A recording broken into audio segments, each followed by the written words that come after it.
Tad, kad sāku domāt par savu uzņēmumu, šī nozare nav tā lētākā, tad kokapstrādē te ir viss diezgan dārgs tas pasākums, gan telpas, gan iekārtas, gan viss, kas prasa liels naudas līdzekļus. Meklēju veidus, kur dabūt finansējumu. Jā, un tā kā jaunam uzņēmumam, visas esošās bankas, kas ir normālā izpratnē, nav interesēti sadarboties. Tad bija Altuma programma, kurā es aizgāju, uzrakstīju biznesa plānu, un viss notika ļoti ātri. Bija pretīmnākšana, un tā man tas sākums bija. Kā jaunam uzņēmumam tas ir viennozīmīgi, kad tur bija šie granti, kas man ļauj, teiksim,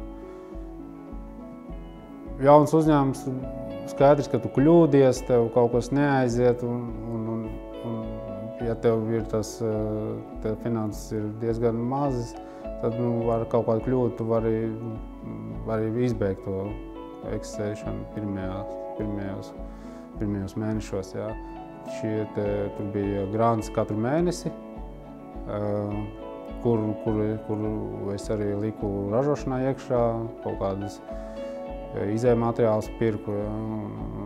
Tas man ļauj kaut kādas kaut kādas kļūdas amortizēt. Jā. Jā, tas ir tas pluss, protams.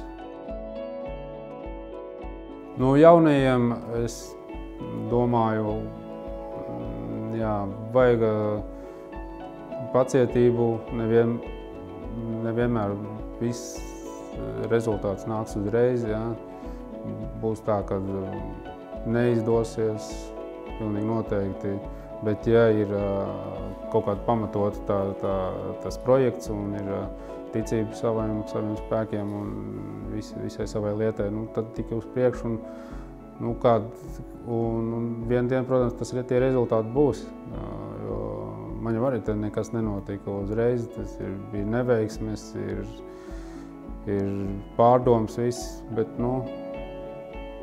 projekti kaut kādā aiziet un tu pasties atpakaļ, ir pagājis laiks un tu redzi, kad ir pa to laiku diezgan daudz lietas notikušas, tā kā virzība noteikti droši vien pareizā virzienā un tad tikai jātic savai idejai un uz priekšu, lai Latvijai viss iet uz augšu.